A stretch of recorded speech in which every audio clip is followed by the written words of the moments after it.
Wrapped by Michael Northrop.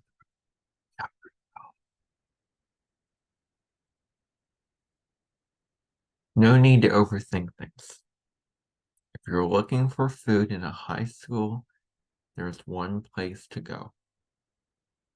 It's got to be locked, Julie was saying. This whole place is locked up tight.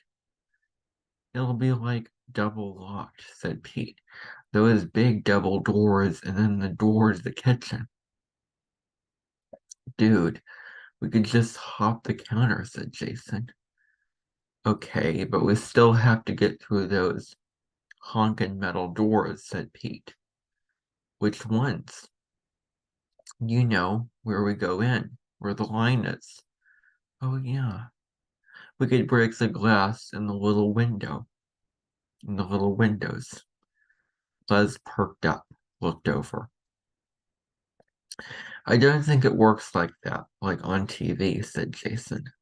There is no door handle on those doors, so you can't punch through the glass and open it. It's just got those metal plates to push against. Then how do we know it even locks? Dude, have you ever gotten there early? It locks. It locks at the bottom, said Krista, joining in. What? Said Jason.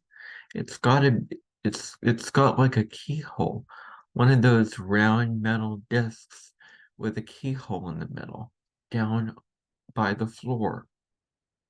Really? Yeah, I was there when they opened up once.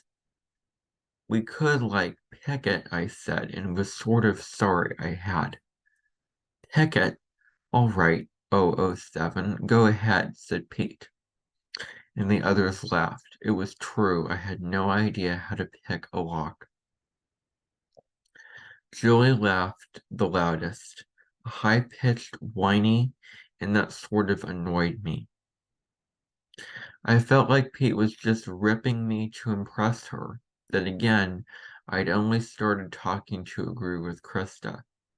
Being in here with these girls, this could be trouble for us. You know what, though, said Jason?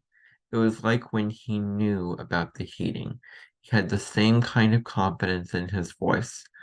He sounded like a car mechanic about to deliver um his assessment. Blown radiator, broken timing belt. I bet we could blow out the cylinder. I sort of knew what he meant. With what? With what? I said. Something long and metal, he said, like a drill bit and a hammer. Anyone got a drill bit and a hammer? I said, looking around. It was an easy laugh, and I immediately felt like a jerk by getting it at Jason's expense. He didn't care, though. He wasn't as thin-skinned as me. Or maybe he just wasn't tripping over himself to impress the girls. We could get them, he said, a little smile forming on his face. Yeah, said Les, no problem. We locked the door before leaving shop. We turned the little button on the doorknob and swung it close behind us. But it would be easy to break that window, reach in and open up. We even had a volunteer. Suddenly, though, I wasn't so sure. I guess I just got cold feet.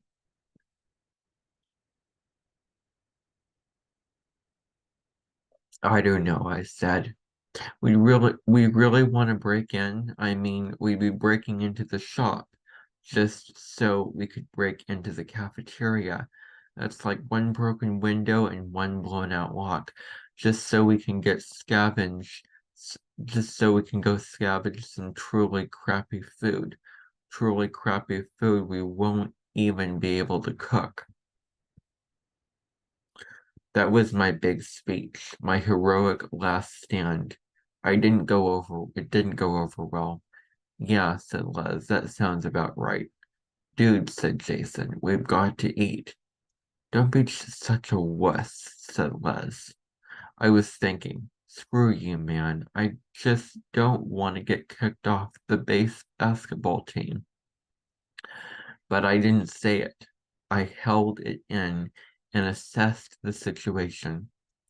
Jason and Les were all for it. Jason because it was his idea, and Les because he wanted to break something. But the girls weren't saying anything. Julie was the swing vote.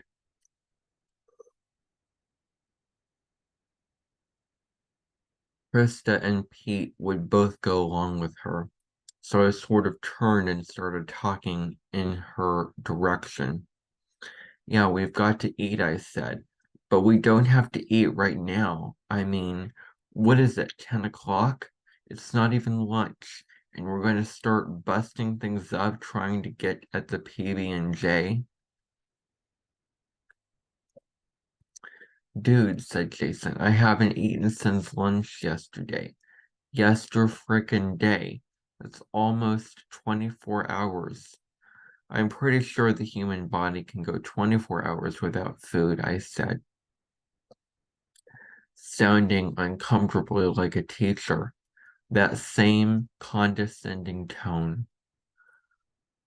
Why was I being such a jerk to Jason this morning? Yeah, but why should we? The food is right there, right there.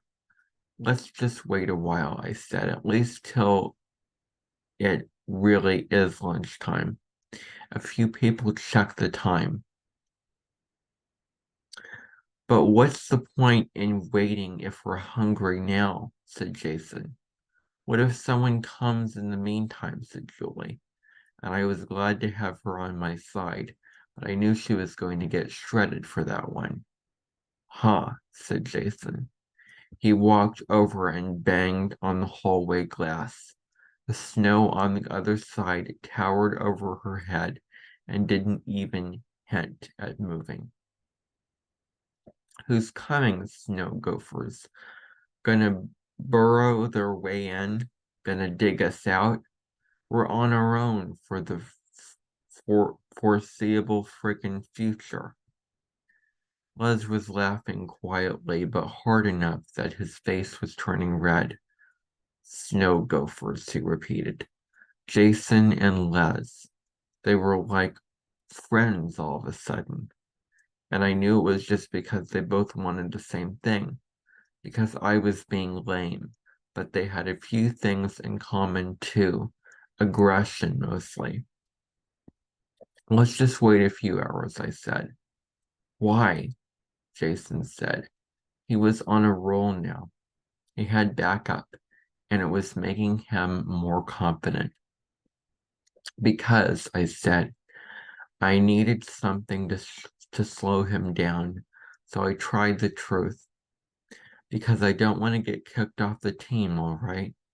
Anything happens in here, it won't be too hard to figure out who did it.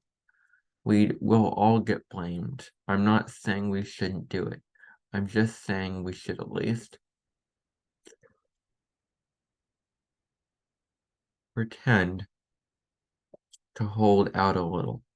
We go a day without food. Who's gonna blame us? We start breaking things down first thing in the morning. It's like we couldn't wait to do it. Jason didn't say anything for a second. Sports were pretty big in Tatawa. Most of us played something. Jason actually swung a pretty mean bat. I just don't want to get kicked off the team is all, I said again. And then clinked in. Yeah, okay, he said. What time? Said Pete. 1. 1, I said. 12:30, said Krista. Whatever, said Jason. You're all a bunch of losers, said Les.